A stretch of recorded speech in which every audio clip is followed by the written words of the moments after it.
so. No, no, no, no. Maybe someday you'll have it your way. Maybe someday it'll all work out. A mai túránkon Geszten járunk. A Tisza család egykori birtokán, ahol megnézzük a Tisza kastélyt. Tartsatok velünk!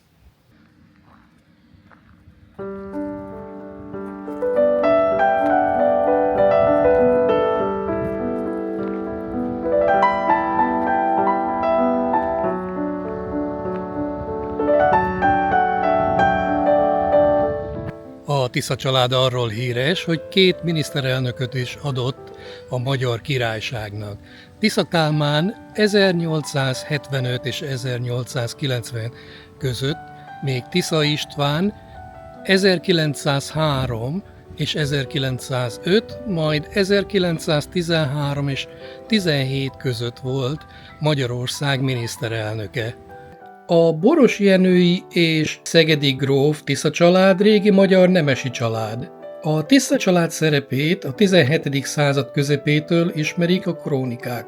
1658-ban Boros Jenő várát a török elfoglalta, és az ősi fészket a család elhagyni kényszerül. Tisza László 1760-ban hosszú pereskedés után kapta meg Mária Teréziától a geszti birtokot, ahol kezdte kialakítani a birtokközpontot. Már akkor is állt itt egy épület, de fia, Tisza II. László felépítette a most látható épület egy részét. Az első jelentős átalakítás 1860-ban kezdődött el, amikor is Tisza Kálmán megépítette a látható teraszt. Ezzel a terasszal lepte meg a mennyasszonyát, Ilonát, mivel az építmény hasonlított a nyírbaktai Degenfeld kastély teraszára.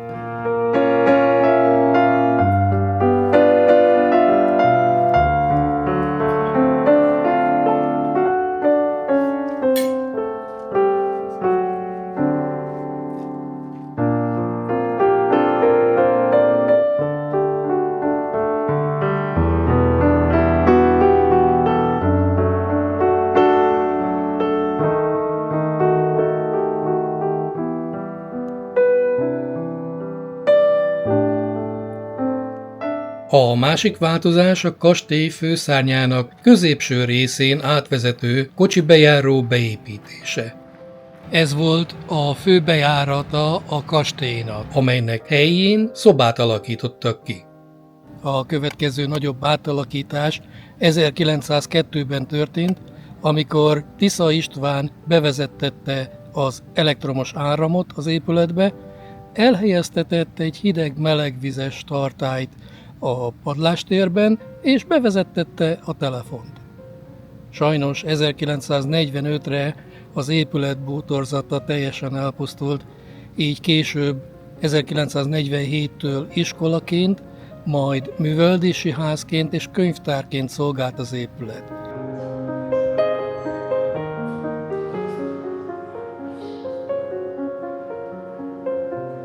A középső, legnagyobb terem a nagyszalon, ami ebédlőként és a társasági események helyszíneként szolgált.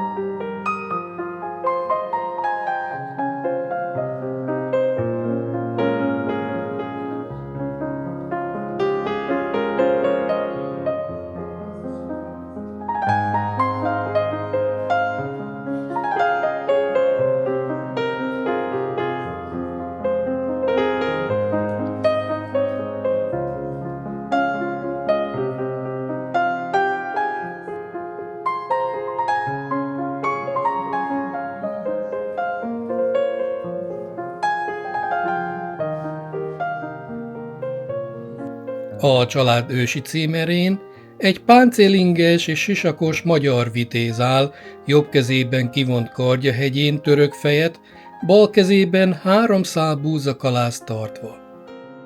A kis szalomban a biliárd egyik különleges változatát, egy karambolasztalt láthatunk. A helyiségben egy tarokkasztal is áll, amely a 19. század egyik igen népszerű játékának számított, és amely játékban Tisza Kálmán kiváló mester volt.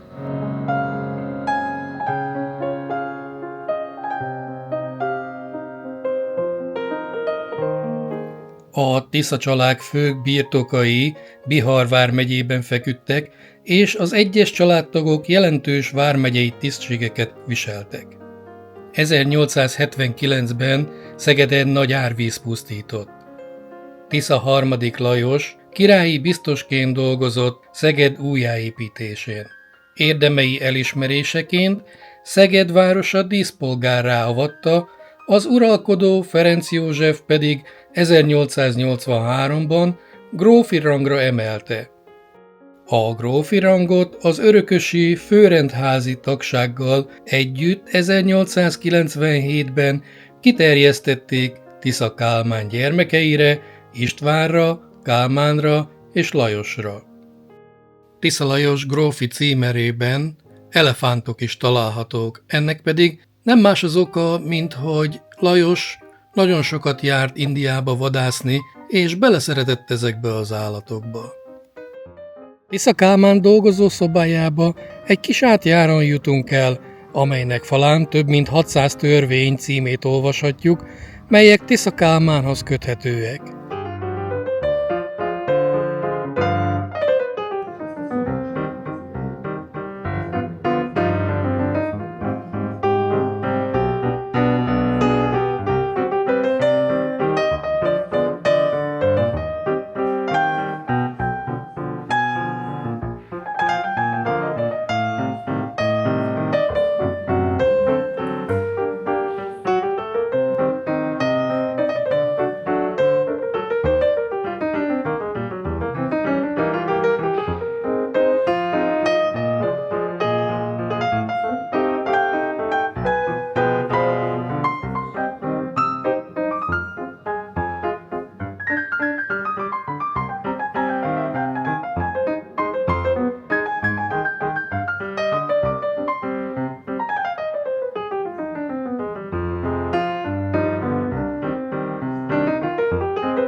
A következő szobákban a családnő tagjairól olvashatunk, bár akkoriban a nők társadalmi szerepe jóval szűkebb volt, mint manapság, az arisztokrata hölgyek megtalálhatták a módot a köznevelésben, közegészségügyben vagy jótékonyságban való részvételre.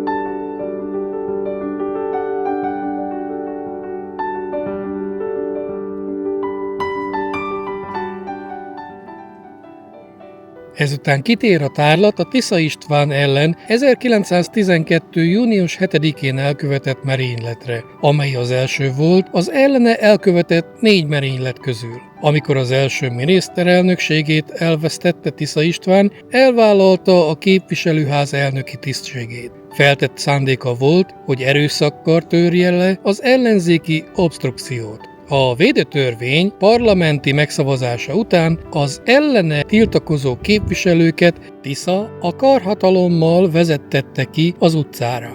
Az egyik kitiltott ellenzéki képviselő, Kovács József visszatért a parlamentbe az újságíróknak fenntartott karzatra, és onnan leugorva 3-szor rálőtt Tiszára. A golyók, amelyeknek a nyoma még ma is látszik az emelvény faburkolatán, céltévesztettek. Az esetet követően napra pontosan 1 évvel később, 1913. június 7-én Ferenc József ismét kinevezte Tisza Istvánt miniszterelnöknek. A teremben találhatunk egy ugyanolyan revolvert, mint amelyet a merényletben használtak.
A sarokban álló rakás tonetszék története 1903-ra nyúlik vissza, amikor Tisza István meg akarta szüntetni azt az ellenzéki gyakorlatot, hogy a képviselők a törvények elfogadását időhúzó felszólalásokkal lassították. Az úgynevezett zsebkendő szavazással, a házszabály megsértésével 1904. november 18-án elfogadott határozati javaslat miatt az ellenzék az országgyűlés december 13-ai ülésén heves ordibálás és vitatkozás közepette gyakorlatilag szétrombolta a terem berendezését.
közel állottunk a háborúhoz.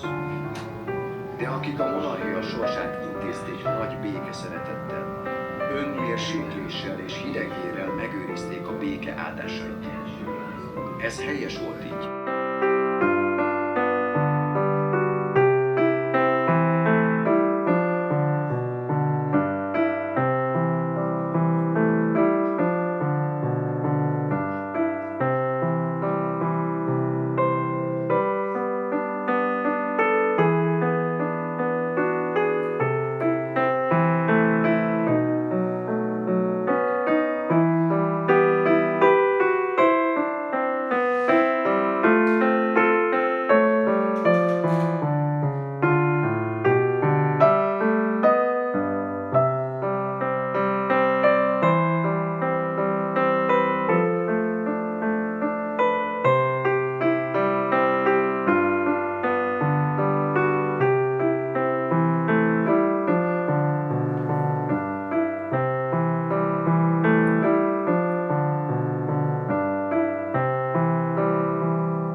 Tisza Lajos fiai elsajátították az asztalos és faesztergályos mesterség alapjait is.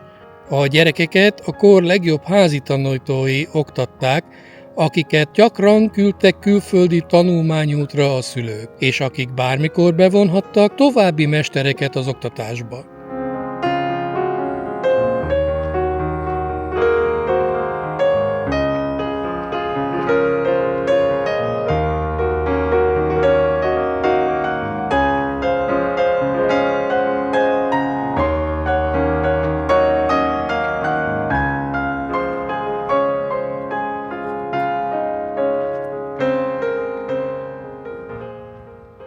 A szabadságharc leverése után Arany Jánost a hazát éltető versei miatt üldözték. Segítséget Kovács Jánostól kapott, aki a Geszti kastélyban volt tanító. Ezt a kis házat alakították ki számára, A téli hónapokra azonban a főépület pavilonjában húzódott meg.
A Tisza család számos családtagját ide temették el.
Érdekes tény, hogy 1983-ban Tisza István kriptáját felnyitották, és elrabolták a koponyáját. Ékszereit azonban a kriptában hagyták, azóta sem találták meg a bűnözőket.